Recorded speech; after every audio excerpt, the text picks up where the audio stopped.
The helicopter's rotor blades cut through the thick Afghan air as Marine Staff Sergeant Sarah Chen pressed her back against the metal wall of the aircraft.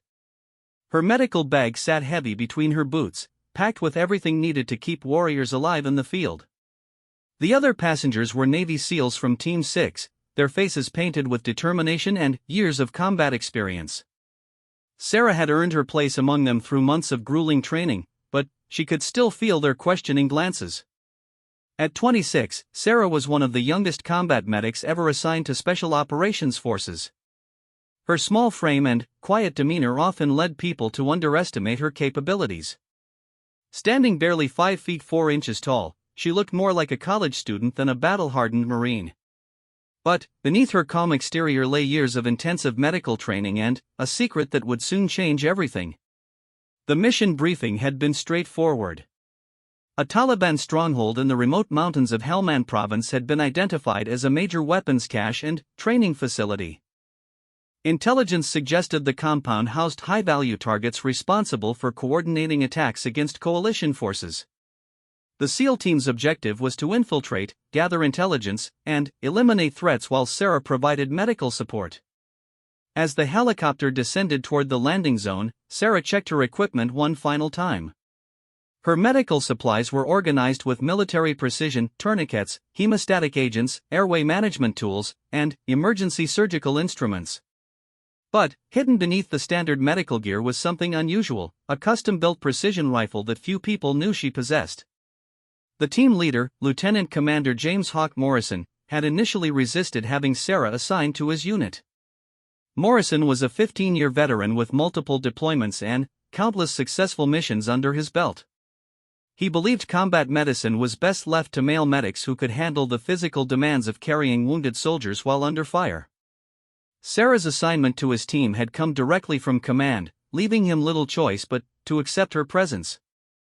5 minutes to touchdown, the pilot's voice crackled through their headsets. Sarah felt her pulse quicken as the familiar pre-mission adrenaline began flowing through her veins. She had been on dozens of missions before, but something about this operation felt different. Intelligence reports suggested heavy resistance, and the terrain would make extraction difficult if things went wrong. The helicopter touched down in a cloud of dust and sand. The SEALs moved with practiced efficiency, forming a defensive perimeter while Sarah gathered her equipment. The weight of her medical bag combined with her personal weapon and ammunition made movement challenging, but she kept pace with the team as they began their trek toward the target compound. The Afghan mountains were unforgiving. Rocky terrain and steep inclines tested even the most physically fit soldiers. Sarah's breathing remained steady as she climbed, her years of physical conditioning paying dividends. Behind her professional demeanor, memories of another time and place flickered through her mind, memories she had shared with very few people. Before joining the Marines, Sarah had lived a very different life. Born in rural Montana to a family of hunters and competitive shooters, she had learned to handle firearms before she could ride a bicycle. Her father, a retired Army sniper, had recognized his daughter's natural talent early and spent countless hours teaching her the fundamentals of precision shooting. By age 16, Sarah was winning national shooting competitions and setting records that still stood years later. Her transition from competitive shooting to military service had been driven by a desire to serve her country and use her medical training to save lives. Sarah had completed her nursing degree while maintaining her shooting skills, never imagining that both talents would converge in the mountains of Afghanistan. The team reached an observation point overlooking the target compound as the sun began to set. Morrison studied the layout through his binoculars while Sarah prepared her medical station in a protected position behind a cluster of rocks. The compound was larger than intelligence had suggested, with multiple buildings and what appeared to be significant defensive positions. "Looks like we're in for a long night," whispered Petty Officer Rodriguez, the team's communications specialist.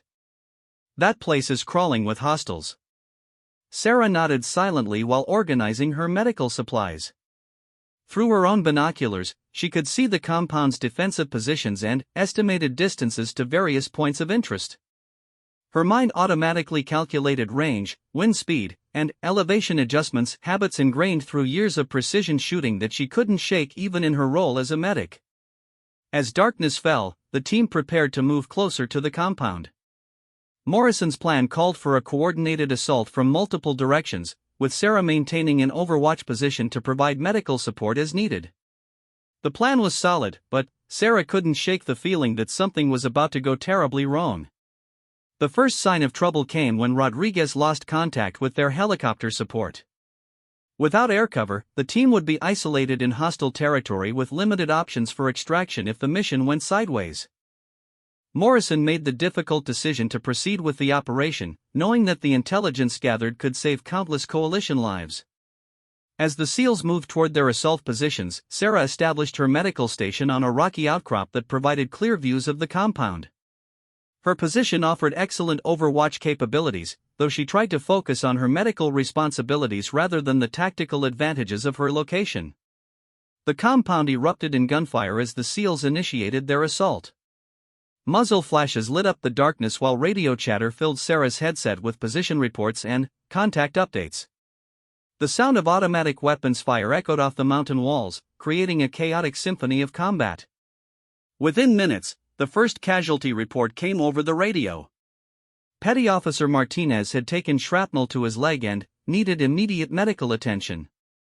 Sarah grabbed her medical bag and began moving toward his position, using the rocky terrain for cover as bullets whizzed overhead. Martinez was conscious but losing blood rapidly when Sarah reached his position. She worked quickly to assess his injuries while enemy fire continued around them. The shrapnel had missed major arteries, but the wound needed immediate treatment to prevent shock and infection. Sarah applied a tourniquet and began administering pain medication while coordinating Martinez's evacuation to a safer position. As Sarah worked on Martinez, she heard Morrison's voice over the radio reporting another casualty. Sergeant Thompson had been hit by sniper fire and was trapped in an exposed position near the compound's main building. The team was pinned down by accurate long-range fire from an enemy marksman positioned somewhere in the compound's defensive network. "We can't get to Thompson," Morrison's voice was strained with frustration. "That sniper has the entire approach covered. We need air support or artillery to suppress that position." Sarah continued treating Martinez while listening to the radio traffic. Without air support, the team had limited options for dealing with the enemy sniper. Thompson's position was becoming increasingly dangerous as the enemy concentrated fire on his location. Something had to be done quickly, or they would lose a good soldier. As Sarah finished stabilizing Martinez, she made a decision that would change everything. Moving to her equipment, she retrieved the custom rifle she had kept hidden among her medical supplies.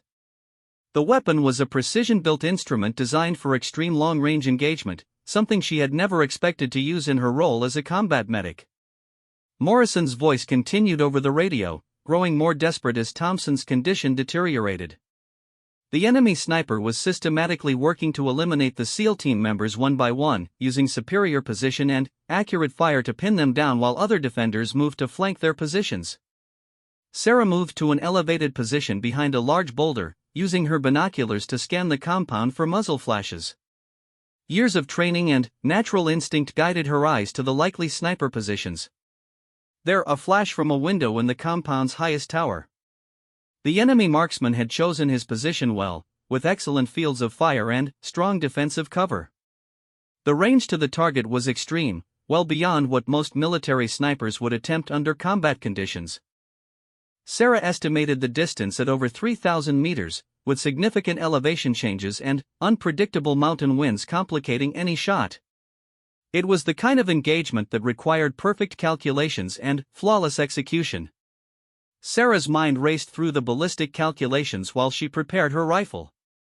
Wind speed, humidity, temperature, bullet drop, and Coriolis effect all had to be factored into her firing solution. Years of competitive shooting and training with her father had prepared her for exactly this type of challenge, though she had never imagined applying those skills in combat. Through her scope, Sarah could see the enemy sniper's position clearly. The marksman was skilled, using proper concealment while maintaining effective fields of fire. But his position also made him vulnerable to counter-sniper fire if someone could make the shot. The question was whether Sarah could overcome the technical challenges of such an extreme-range engagement. As Sarah settled into her shooting position, Thompson's voice came weakly over the radio. He had been hit again and was losing consciousness. Time was running out, and conventional solutions were no longer viable. The team needed a miracle, and Sarah realized she might be their only hope. Morrison's voice cut through the radio chatter with urgent authority. "All call signs, we need immediate solutions for that sniper position. Thompson won't last much longer in that location." Sarah keyed her radio with trembling fingers. "Lead, this is document. I have a possible solution, but I need everyone to hold position for 60 seconds. "What kind of solution?" Morrison's voice carried skepticism and desperation in equal measure. Sarah took a deep breath, knowing that her next words would change everything. "Trust me, lead. Just give me 1 minute." The compound continued to echo with gunfire as Sarah settled into her final shooting position. Through her scope, the enemy sniper's location seemed impossibly distant. But, somewhere in her mind, she could hear her father's voice from years of training: "Distance is just a number, Sarah. The fundamentals never change." Sarah's finger rested lightly on the trigger as she controlled her breathing, each exhale steadying her aim on the distant target. The enemy sniper's position wavered slightly in her scope due to heat mirage and atmospheric distortion, but years of training had taught her to read these conditions like a language. Through her earpiece, she could hear Thompson's labored breathing growing weaker with each passing second. The wind had shifted slightly since her initial calculations, requiring a last-minute adjustment to her aim point. Sarah's father had always emphasized the importance of reading environmental conditions, spending countless hours teaching her to interpret the subtle signs that could mean the difference between success and failure. Mountain winds were particularly tricky, with thermal currents creating unpredictable changes in air density and direction. "Doc, what's your status?" Morrison's voice carried the weight of command and the desperation of a leader watching his men die. The entire team was depending on whatever solution Sarah had in mind, though none of them understood what she was preparing to attempt. Sarah's response was barely above a whisper. "Stand by, lead. 30 seconds. Through her scope, Sarah could see the enemy sniper adjusting his position, preparing for another shot at Thompson's location. The marksman was professional, using proper timing and concealment techniques that suggested advanced training. Sarah realized she was facing a worthy adversary, someone who understood the deadly art of precision shooting as well as she did. The mathematics of the shot were staggering. At over 3,000 meters, bullet drop would exceed 15 feet, requiring Sarah to aim well above her target to compensate for gravity's effect on the projectile. Wind drift could push the bullet several feet to either side, while the Coriolis effect would cause additional deviation due to the Earth's rotation. Any error in calculation would result in a miss, and there would be no time for a second attempt. Sarah's breathing became deeper and more controlled as she entered the meditative state that competitive shooters called a zone. Her heart rate slowed, and her peripheral vision faded as her entire world narrowed to the small circle visible through her scope. Years of muscle memory and training guided her hands as she made final adjustments to her rifle's position. The enemy sniper raised his weapon again, preparing to engage Thompson's position. Sarah knew this was her moment, the brief window when her target would be stationary and focused on his own shot. She had perhaps 2 seconds to make the most difficult shot of her life, with the lives of her teammates hanging in the balance. Sarah's trigger finger began its slow, steady squeeze. The rifle's action was perfectly tuned, requiring exactly 4.5 pounds of pressure to release the firing pin. She had practiced this trigger pull thousands of times, until it became as natural as breathing. The weapon was an extension of her body, responding to her thoughts and intentions with mechanical precision. The rifle bucked against her shoulder as the bullet left the barrel at over 3,000 feet per second. Sarah immediately worked the bolt to chamber another round while tracking her shot through the scope. At extreme range, it would take several seconds for the bullet to reach its target, time that seemed to stretch into eternity as she waited to see the results of her calculation and execution. Through her scope, Sarah watched the enemy sniper suddenly jerk backward and disappear from his window position. The compound's defensive fire slackened immediately as the primary threat was neutralized. Sarah's shot had found its mark, traveling over 3 kilometers through variable atmospheric conditions to eliminate the enemy marksman with surgical precision. The radio erupted with surprised voices as the team realized what had just happened. Morrison's voice cut through the chatter with professional authority. Confirmed kill on the sniper position. All call signs, advance and recover Thompson immediately. Sarah remained in her overwatch position, scanning for additional threats while the assault team moved to rescue their wounded teammate. Her hands were remarkably steady despite the adrenaline coursing through her veins. The shot had been successful, but she knew the mission was far from over. The compound still contained numerous enemy fighters who would be regrouping and preparing for the next phase of the battle.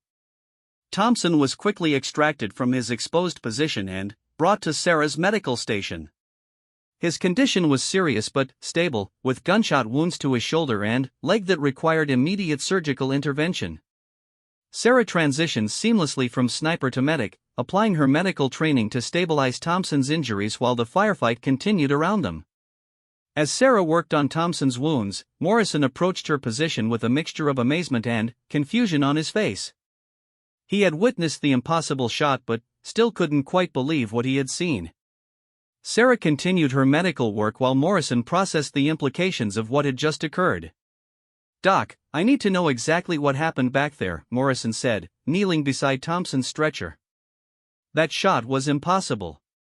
The range, the conditions, everything about it should have been impossible." Sarah finished applying a pressure bandage to Thompson's shoulder wound before responding.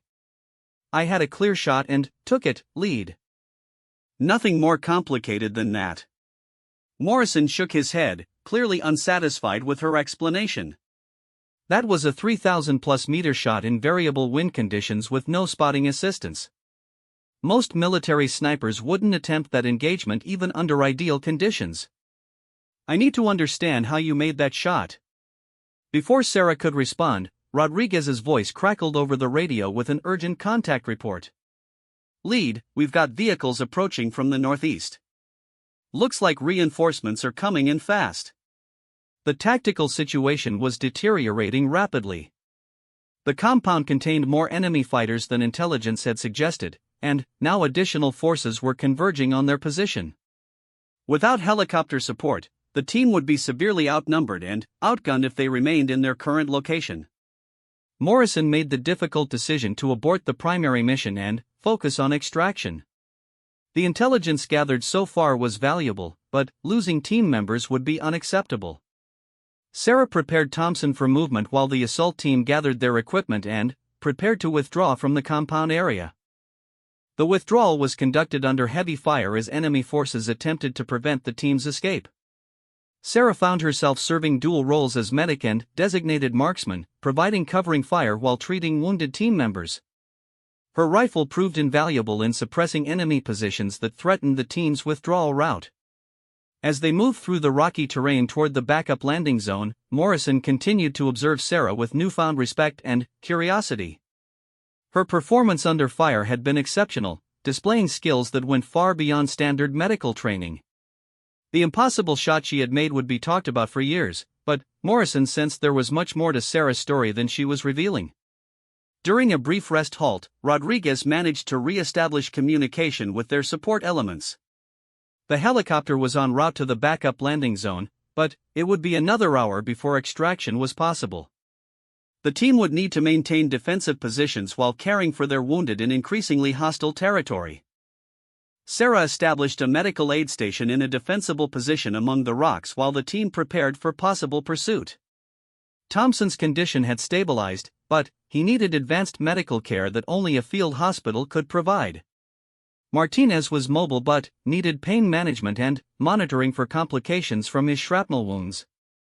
As Sarah treated her patients, she became aware that several team members were watching her with newfound interest. Word of her incredible shot was spreading through the team, creating a mixture of admiration and curiosity about their quiet medic's hidden talents. Sarah tried to focus on her medical duties while deflecting questions about her marksmanship abilities. Morrison approached her medical station as the sun began to rise over the Afghan mountains. His expression was serious, but there was also something approaching respect in his eyes that hadn't been there before the mission began. "Sarah," he said, using her first name for the first time since she had joined his team. "That shot you made back there. I've been in this business for 15 years, and I've never seen anything like it. I need to know where you learned to shoot like that." Sarah continued checking Thompson's vital signs while considering her response.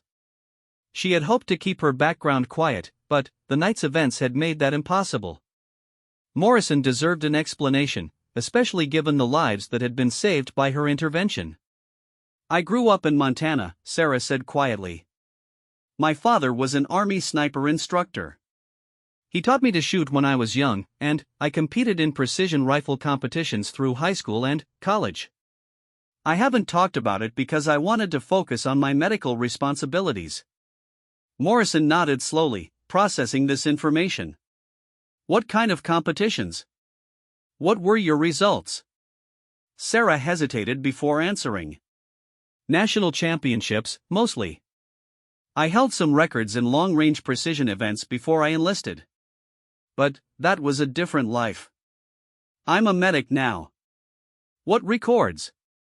Morrison pressed, sensing there was more to the story. Sarah met his gaze directly for the first time. The civilian record for confirmed precision shot at extreme range. 3,420 meters. Verified by multiple spotters and recorded at the National Precision Rifle Championship 3 years ago. Morrison's eyes widened as he realized the significance of what Sarah had just revealed. The shot she had made during the mission wasn't a lucky accident or a moment of inspiration, it was well within her demonstrated capabilities. She had been operating at a level far below her actual potential while serving as the team's medic. "Why didn't you tell us about this background when you joined the team?" Morrison asked. "This changes everything about how we can employ your capabilities." Sarah's response revealed the internal conflict she had been wrestling with since joining Special Operations Forces. "Because I'm a medic first, lead. I joined the military to save lives, not take them. What happened tonight was necessary to protect the team, but it's not why I'm here." The sound of approaching helicopter rotors interrupted their conversation as the extraction aircraft arrived at the landing zone. Sarah quickly prepared her patients for transport while the team established a defensive perimeter around the helicopter. The mission was officially over, but its implications were just beginning to unfold. As they loaded Thompson and Martinez into the helicopter, Morrison made a mental note to have a longer conversation with Sarah about her unique capabilities. The military was always looking for personnel who could serve multiple roles effectively, and Sarah's combination of advanced medical training and world-class marksmanship made her incredibly valuable. The helicopter lifted off from the mountainous terrain as the sun climbed higher in the Afghan sky. Sarah sat beside her patients, monitoring their condition during the flight back to base. But her mind was already processing the consequences of revealing her background to Morrison and the team. She had worked hard to establish herself as a dedicated medic, and now everything would change. Through the helicopter's window, Sarah could see the compound they had just left growing smaller in the distance. Somewhere in that complex, an enemy sniper lay dead from a shot that would be analyzed and discussed by military professionals for years to come. Sarah felt no satisfaction from the kill, only relief that her teammates had survived the mission. As the helicopter approached their base, Sarah realized that her carefully maintained secret was no longer sustainable. Morrison would report the mission details to his superiors, and questions would be asked about her background and capabilities. The quiet medic who had tried to blend into the background was about to become the subject of intense military interest. 3 days after the mission, Sarah found herself sitting across from Colonel James Patterson in the base commander's office. Patterson was a career special operations officer with multiple combat deployments and a reputation for identifying and developing exceptional talent. Word of Sarah's incredible shot had reached the highest levels of command, generating interest that made her distinctly uncomfortable. The colonel studied Sarah's personnel file with the intensity of someone trying to solve a complex puzzle. Her military record was exemplary but incomplete, focusing heavily on her medical training while mentioning competitive shooting only in passing. Patterson had spent the morning making phone calls to verify the claims about Sarah's civilian achievements, and the results had exceeded even his expectations. "Staff Sergeant Chen," Patterson began, his tone formal but not unfriendly. "I've been reviewing your background, and I have some questions." According to the National Precision Rifle Association, you're not just a former competitor, you're considered one of the most naturally gifted long-range shooters they've ever documented. Why isn't this reflected more prominently in your military records? Sarah maintained her professional composure while choosing her words carefully. Sir, I enlisted to serve as a combat medic. My previous shooting experience wasn't relevant to that role, so I didn't emphasize it during training or assignment processes. Patterson leaned back in his chair, clearly unsatisfied with her response. Staff Sergeant, you hold multiple world records in precision shooting. Your documented accuracy at extreme ranges exceeds that of most military snipers. This isn't just relevant, it's an exceptional capability that the military needs to utilize properly. The conversation was heading exactly where Sarah had hoped it wouldn't. She had joined the military to save lives and serve her country through medical expertise, not to become a designated killer. The shot she had made to protect her teammates was necessary, but not something she wanted to repeat on a regular basis. Sir, I appreciate the recognition, but I'm committed to my role as a medic, Sarah replied. Medical training takes years to develop, and field medics save more lives than snipers take. I believe my current assignment makes the best use of my abilities.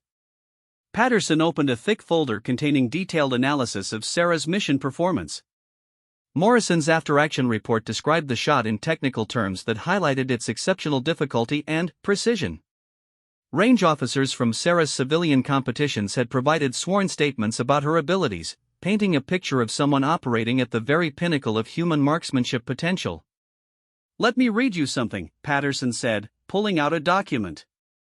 This is from Master Sergeant Williams, the Marine Corps' chief sniper instructor. Quote, the shot described in Lieutenant Commander Morrison's report represents marksmanship at a level rarely seen in military service. The combination of range, environmental conditions, and time pressure would challenge even our most experienced snipers. For a medic to make this shot while maintaining her primary medical responsibilities suggests capabilities that should be fully developed and utilized. Sarah listened to the assessment while maintaining her professional demeanor, but internally she was wrestling with conflicting emotions.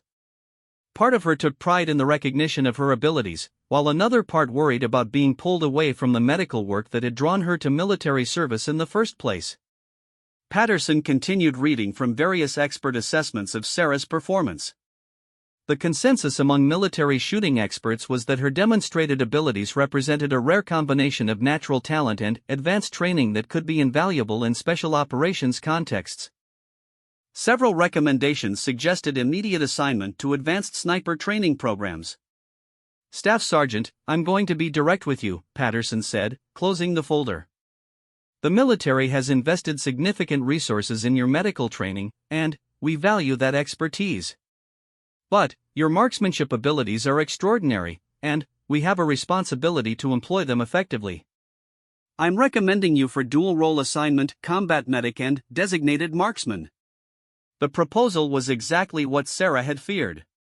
While it acknowledged her medical expertise, it also formally recognized her shooting abilities in a way that would change her military career permanently. Once she was officially designated as a sniper-qualified medic, mission assignments would inevitably emphasize the shooting role over medical responsibilities. Sir, may I ask what specific assignments would involve this dual role? Sarah asked, already suspecting the answer. Patterson smiled grimly. Special operations teams increasingly need personnel who can serve multiple functions effectively. A medic who can also provide precision fire support would be invaluable for small unit operations where every team member's capabilities matter. You'd be assigned to the most challenging missions where both skill sets are essential. Before Sarah could respond, there was a knock on the office door. Morrison entered with Thompson, who was walking with the aid of a cane but otherwise recovering well from his wounds. Patterson had requested their presence to provide additional perspective on Sarah's performance during the mission. Thompson's first words were directed at Sarah. Doc, I owe you my life. That shot you made was impossible, but you made it anyway. I don't know how to thank someone for something like that. Sarah felt uncomfortable with the praise, particularly in front of senior officers who were already questioning her role within the military. She had done what was necessary to protect a teammate, nothing more or less than her duty as a member of the team. Morrison addressed Patterson directly. "Sir, I need to emphasize that Sarah's medical performance during the mission was just as exceptional as her marksmanship. She treated multiple casualties under fire while maintaining situational awareness and providing tactical support. I've never seen a medic perform at that level in combat conditions." Patterson nodded, making notes in Sarah's file. "That's exactly why we're considering this dual-role assignment. Personnel who can excel in multiple demanding specialties are rare and extremely valuable." Thompson spoke up again, his voice carrying the weight of personal experience. "Sir, if I may, there's something else you should know. During our extraction, Doc continued providing medical care while engaging targets at ranges that kept enemy forces from approaching our position. She was operating as both medic and sniper simultaneously, and she excelled at both roles." The testimony from Thompson and Morrison was building a compelling case for Sarah's dual-role assignment, despite her personal preferences. Patterson was clearly impressed by the reports of her ability to seamlessly transition between medical and tactical responsibilities without compromising either function. "Staff Sergeant Chen," Patterson said, turning his attention back to Sarah. "I'm curious about your thoughts on combining these roles. Do you see any conflicts between your medical responsibilities and potential sniper duties?" Sarah had anticipated this question and had given it considerable thought over the past 3 days. Her response reflected the internal struggle she had been experiencing since revealing her background. "Sir, the medical oath requires me to preserve life whenever possible. Using deadly force is sometimes necessary to protect patients and teammates, as demonstrated during our recent mission. But I'm concerned that formal sniper training might shift the emphasis away from medical responsibilities toward elimination of targets." Patterson appreciated her honesty and the thoughtful way she had considered the ethical implications of dual-role assignment. Many military personnel would have jumped at the opportunity for advanced training and prestigious assignments, but Sarah's primary concern remained focused on her medical mission. "I understand your concerns," Patterson replied. "But consider this perspective: a medic sniper would primarily be assigned to missions where medical expertise is essential, with sniper capabilities serving as additional protection for wounded personnel and extraction operations. You wouldn't be operating as a traditional sniper seeking targets of opportunity." The distinction was important and addressed some of Sarah's ethical concerns. Medical-focused missions with sniper support capabilities seemed more compatible with her fundamental desire to preserve life while serving her country effectively. Morrison added his perspective to the discussion. "Sir, during our mission planning, we always struggle with the balance between medical support and security for the medic. Having someone who can provide both functions would revolutionize how we approach casualty evacuation and medical support in hostile environments." Thompson nodded in agreement. "Doc saved my life twice during that mission, once with her medical skills and once with her rifle. Having someone who can do both jobs at that level would be a game-changer for special operations teams." Patterson spent several minutes reviewing additional documents in Sarah's file, including detailed analyses of her civilian competition results and expert assessments of her potential military applications. The evidence was overwhelming that Sarah possessed rare capabilities that could benefit military operations significantly. "Staff Sergeant Chen, I'm going to make you an offer," Patterson said finally. "Advanced sniper training with emphasis on medical support missions. You would maintain your primary medical specialty while adding precision marksmanship as a secondary military occupational specialty. Assignments would prioritize medical missions that require enhanced security capabilities." The offer was more reasonable than Sarah had expected. Maintaining her primary medical role while adding sniper capabilities seemed like a compromise that could work for everyone involved. She would still be saving lives as her primary mission while providing additional protection for wounded personnel. "Sir, what would the training timeline look like?" Sarah asked. "And would I continue serving with special operations medical teams?" Patterson consulted another document before responding. 6 months of advanced marksmanship training with the Marine Corps Scout Sniper School, followed by specialized courses in medical support operations. You'd then be assigned to special operations teams that require both medical and precision fire support capabilities. The timeline was significant but not unreasonable. Sarah had already completed the most challenging aspects of her medical training, and adding sniper qualifications would make her one of the most versatile military personnel in Special Operations Forces. Morrison spoke up with enthusiasm. "Sir, I'd like to formally request that Sarah be assigned back to my team after completing her additional training. Her performance during our recent mission demonstrates that she's exactly the kind of multi-capable personnel we need for our most challenging assignments." Thompson nodded vigorously in agreement. "Doc, you belong with Special Operations teams. Your combination of medical expertise and marksmanship skills could save a lot of lives in future missions." Sarah found herself at a crossroads that would define the rest of her military career. The offer represented recognition of her unique abilities while maintaining her commitment to medical service. But it also meant accepting a role that would involve taking lives as well as saving them. After several minutes of consideration, Sarah made her decision. "Sir, I accept the assignment on the condition that medical responsibilities remain my primary focus. I want to continue saving lives first and foremost." Patterson smiled and extended his hand. "Welcome to a very exclusive group, Staff Sergeant Chen. You're about to become one of the military's first officially designated medic snipers." As Sarah shook Patterson's hand, she realized that her carefully hidden past had led to an unexpected future. The quiet medic who had tried to blend into the background was about to become one of the most specialized military personnel in the world.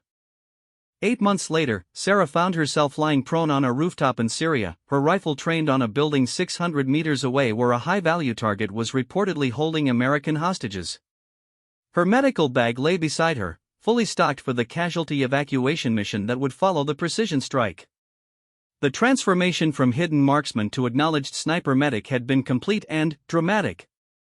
The Marine Corps Scout Sniper School had been the most challenging training of Sarah's military career. Despite her exceptional civilian shooting background, military sniping required an entirely different skill set that emphasized fieldcraft, stalking, and tactical employment of precision fire. Sarah had excelled in all areas, graduating at the top of her class while maintaining her medical proficiency through concurrent training. Her new designation as a Special Operations Medic Sniper had made her one of the most sought-after personnel in the military. Commanders competed for her assignment to critical missions that required both medical expertise and precision marksmanship capabilities. Sarah had become a force multiplier, allowing small teams to operate in hostile environments with enhanced medical support and long-range security. Through her scope, Sarah observed the target building where intelligence suggested 3 American aid workers were being held by a terrorist cell. The mission required simultaneous action. Sarah would eliminate sentries with precision fire while Morrison's team breached the building to rescue the hostages. Any wounded personnel, either friendly or civilian, would become Sarah's immediate medical responsibility. "Ghost One, this is Overwatch," Sarah whispered into her radio, using her new call sign. "I have visual on 2 sentries at the north entrance, 1 additional target on the second-floor balcony. All targets are armed and in position to threaten the breach team." Morrison's voice came back through her earpiece. "Overwatch, understood. Initiate on my mark. We'll breach 30 seconds after your first shot." The timing had to be perfect. Sarah would eliminate the external sentries in rapid succession, then shift to provide overwatch for the rescue operation while remaining prepared to transition to medical duties if casualties occurred. The dual responsibilities required exceptional mental flexibility and situational awareness. Sarah's first target was a bearded man in tactical gear position near the building's main entrance.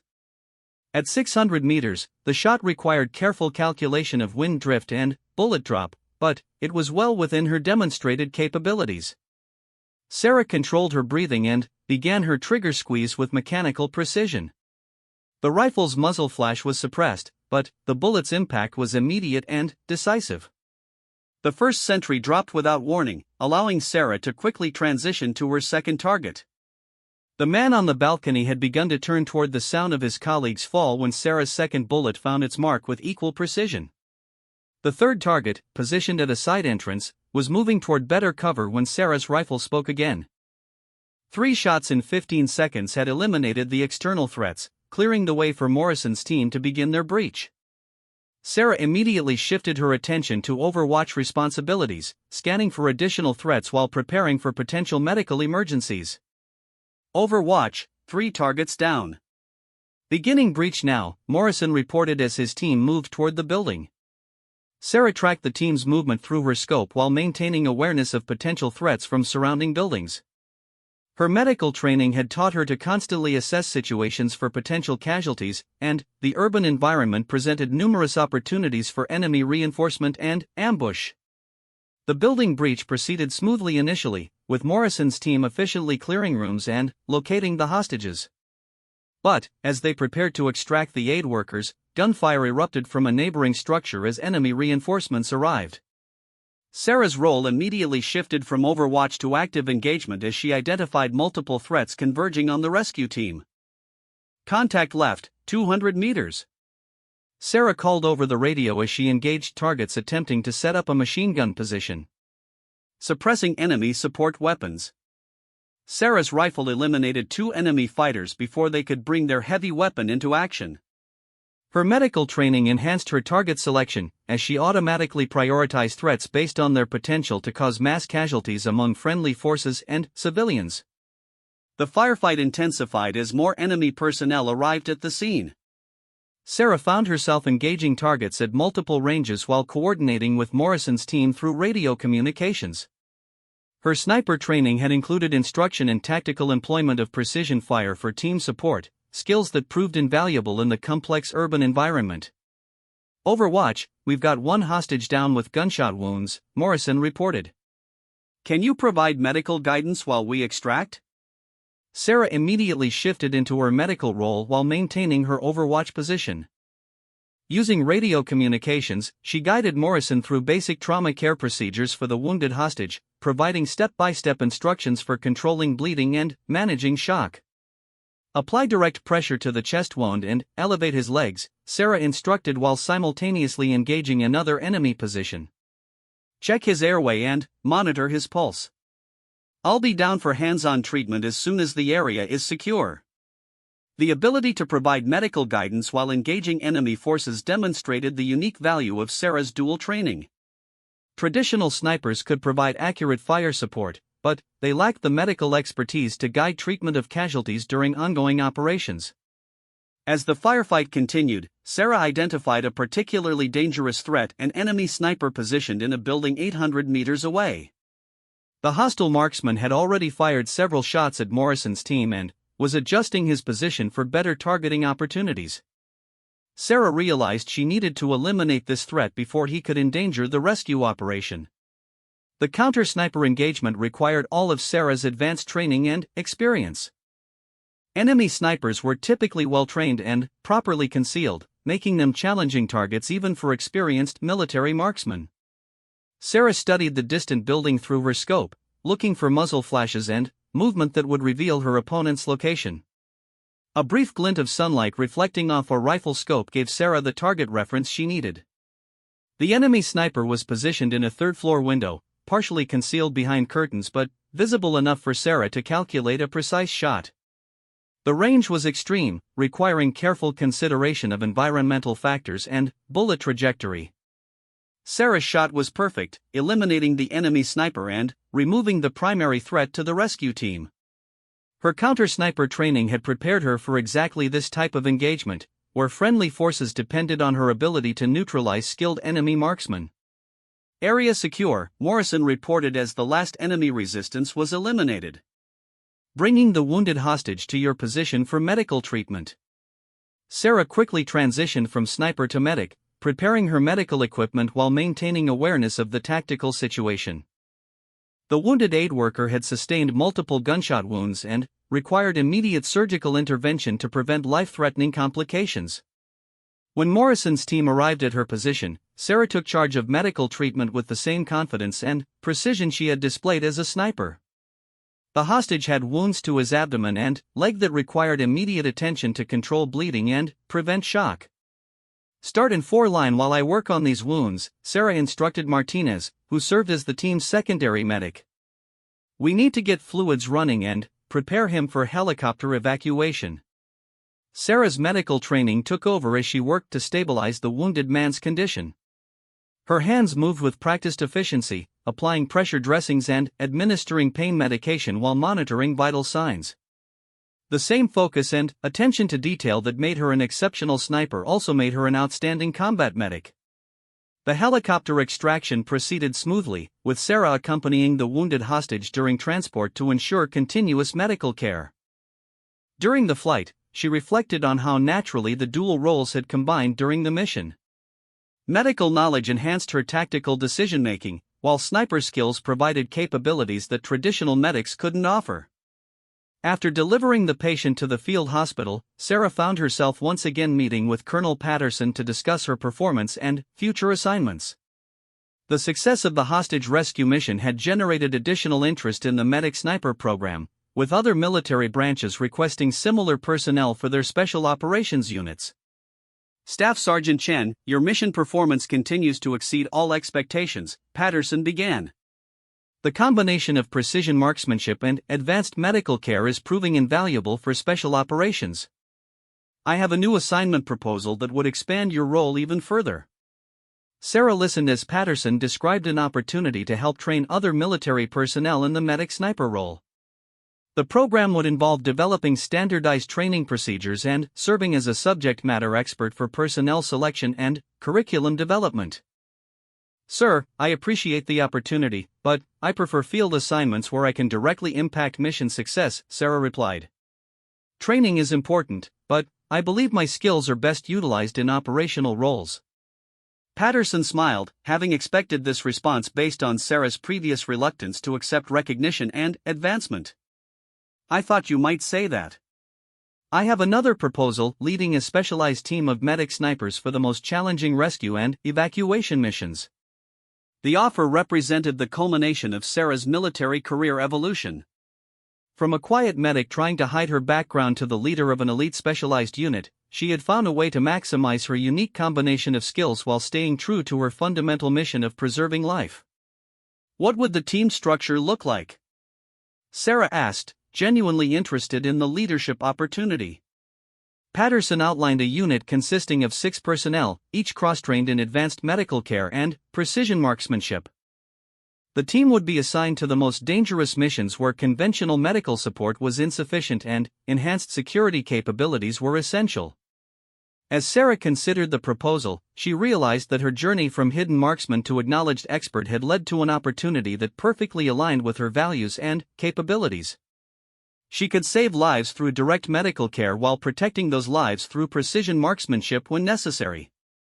Sir, I accept the assignment, Sarah said with confidence. When do we begin team selection and training? Patterson handed her a folder containing detailed plans for the new unit. Immediately, Staff Sergeant. Welcome to the most elite medical unit in the military. 6 months later, Sarah stood before her new team as they completed their final training exercise. Each member had demonstrated exceptional abilities in both medical care and marksmanship, creating a unit that could operate effectively in the most hostile environments imaginable. The quiet medic who had once hidden her shooting abilities had become Staff Sergeant Sarah Chen, leader of the military's first official medic sniper team. Her whispered words about Ghost Division and her 3,420-meter kill record were no longer secrets but acknowledged capabilities that made her one of the most valuable military personnel in special operations. As she watched her team prepare for their first operational deployment, Sarah reflected on the journey that had brought her to this point. The doubt she had faced about her skills had been replaced by confidence in her ability to save lives and protect those who served alongside her. She had found the perfect balance between her medical calling and her exceptional marksmanship abilities, creating a legacy that would inspire future generations of military medical personnel.